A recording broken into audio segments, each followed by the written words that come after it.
Perdón, no me dice. 1:00 con 22 minutos y dice Tommy, shh. No, Tommy, este es un programa en vivo. No te pongas tan nerviosa, porque es un programa en vivo, así son los programas en vivo. Mientras usted escucha los comerciales en su casa, aquí pasan cosas. Esto sigue, o sea, esa es la ventaja. Podría usted, a lo mejor un día hacemos la maldad, que mientras se van a comerciales, se quedan las cámaras viendo lo que ocurre aquí adentro, claro, ¿no? Para que la gente vea que es un programa en vivo. Ya está con nosotros la maestra de Paul Fitness. Paul Fitness. En un rato vamos a hablar de Paul Fitness. Antes vamos a escuchar a Julio César Fajardo, que ya está en la línea. Julio. Y tiene que ver con la tensión en la frontera México con Estados Unidos. El comentario de hoy de Julio César Fajardo en Panorama Sin Reservas. Julio, buenas tardes. Buenas tardes, Enrique, Marisol, Jorge. Pues muchas gracias por otra vez recibir este comentario. En esta ocasión, pues bien lo decían, vamos a hablar acerca de la tensión que se está generando con mayor frecuencia en la frontera sur, y hay que señalar pues que es un evento que se torna cada vez más recurrente, cada vez más preciso y más preocupante, sobre todo por dos aspectos. El primero, una falta de legitimidad del gobierno nacional, del gobierno mexicano, al enfrentar las decisiones, primero de invitar a Donald Trump durante su campaña presidencial, y otro, ya siendo presidente, no tener una postura firme en cuanto al tema del muro y otros más, ¿no? El tema migratorio, que es el que más duele a los mexicanos.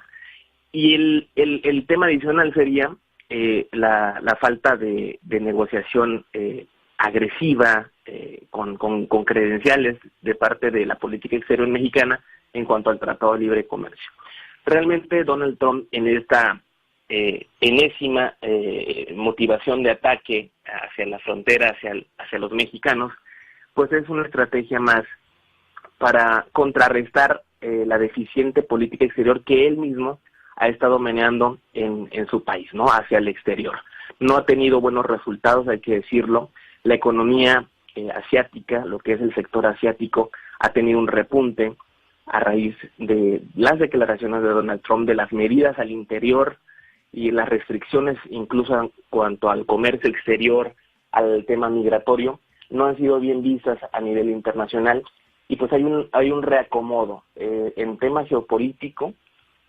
Se han comentado en muchísimos casos que el decidir de parte de Donald Trump por una política cerrada, por una política que priorice solamente los intereses de su país y no entiende el contexto internacional, pues van a terminar aislando de una manera a la parte norte del continente americano, o simple y sencillamente no dándole los resultados que espera.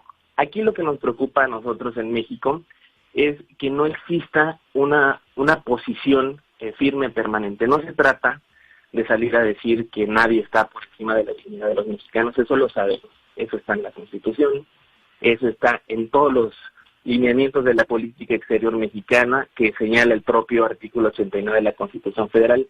Pero aquí hay algo de fondo, y es que en estos últimos 30, 40 años no se ha hecho absolutamente nada de manera firme y contundente por defender los derechos de las y los trabajadores mexicanos en Estados Unidos. Y me atrevo a decir que México podría hacer, si quisiera, si tuviera la intención, encabezar una negociación regional de todo lo que es América Latina, para ser contundentes. El impacto de la economía americana, dentro de la comunidad americana, de lo que son las personas migrantes, es bastante importante, bastante relevante. No se ha optado por una negociación en base al elemento de la persona, sino se ha enfocado simple y sencillamente al aspecto económico. En algún momento México tuvo una gran oportunidad, eso hay que elogiarlo, en el sexenio de Ernesto Zedillo, se dio la transformación o la interacción con la Unión Europea. Se creó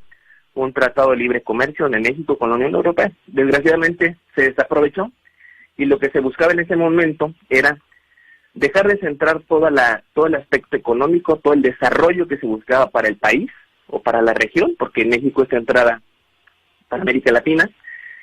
No se pudo concretar, no se dieron las cosas, no hubo el interés quizás, y nos ganaron Perú, nos ganó Colombia, nos ganó incluso Brasil. Hoy tenemos un reto enorme, a pesar de esta postura que hay que decirlo es un poco un disparate nuevo de Donald Trump. ¿Por qué?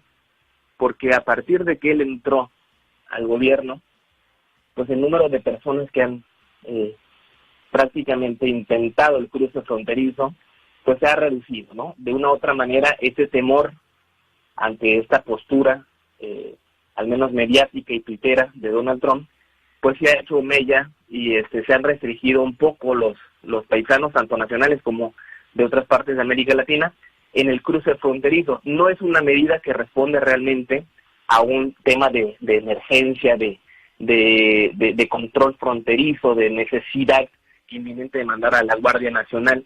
Hay que también matizar, Donald Trump sí tiene la potestad dentro de su ejercicio presidencial de controlar la Guardia Nacional, pero el primer filtro son los estados, las entidades que colindan o que están en la frontera con México, pues son las que tendrán que decidir en qué proporción y qué cantidad de personas mandan, ¿no?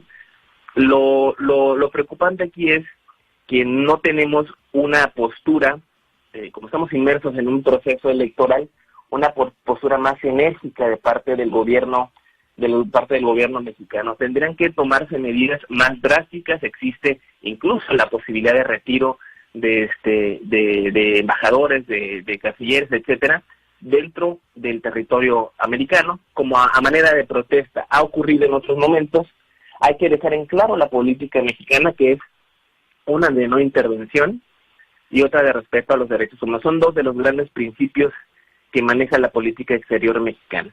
Entonces, si nosotros al interior no podemos precisar, no podemos tener firme esa posición, entonces no nos van a venir a respetar de fuera. Hay de fondo una crisis de derechos humanos, hay que decirlo. Grandes agrupaciones en la materia, el propio Padre Solalinde, el propio movimiento migrante mesoamericano, han hecho énfasis en que se tiene que atender las condiciones a las que se enfrentan los migrantes desde hace muchísimos años. Mire, para que tengan una idea, los miles y miles que cruzan la frontera diariamente hacia Estados Unidos, pues no la viven mejor que los migrantes que entran a México, que son 400, 500, si no tengo mal el dato, del último que me pasaron, que entran por nuestro estado, por así decirlo, y que tienen que sobrevivir y subsistir para llegar al norte, si es que pueden llegar, en condiciones bastante desastrosas. Tenemos que sanear, tenemos que limpiar la casa, tenemos que darles condiciones idóneas a las personas que transiten por México, no solamente por el tema migratorio, sino en general, y tener un posicionamiento muy puntual, respetuoso, sí, pero que garantice dos cosas: el estoicismo juarista, que es una posición que se vivió en muchas épocas en México, porque México sí tuvo una postura de derecho internacional, de soberanía garante con respecto de las otras entidades en aquella época, y sobre todo un respeto a los principios de la política exterior mexicana. No podemos seguir siendo candil de la calle y oscuridad de la casa. No podemos seguir hablando de derechos humanos y hablando de temas de desarrollo a nivel internacional y siendo referentes porque somos una nación en desarrollo, y en la casa descuidar ese tema. Entonces, pues a mí sí me parece grave, me parece preocupante, asusta realmente el que se tenga como vecino a un país, sobre todo por el presidente, no por los ciudadanos norteamericanos, que no tienen nada que ver en su mayoría, estoy seguro, con el presidente Donald Trump, pero sí la reacción mexicana es la que me parece muy, muy, muy preocupante, muy tibia, muy tardada. Eso se viene observando más bien desde la renegociación del Tratado de Libre Comercio. No hay la intención de centrar la problemática del Tratado de Libre Comercio en las personas, sino en la parte económica, que es la que le interesa a Donald Trump. Ese sería mi comentario de esta tarde. Muy Muchas interesante, gracias. Julio, muchas gracias.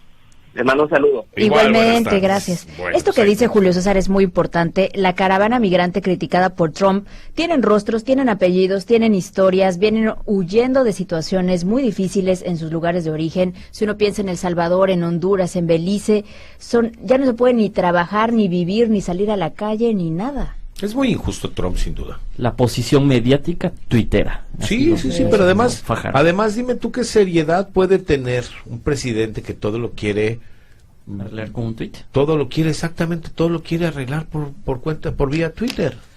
Digo, me parece una excelente red social, pero así como que gobernar a través de Twitter, me parece que no debiera ser, pero bueno.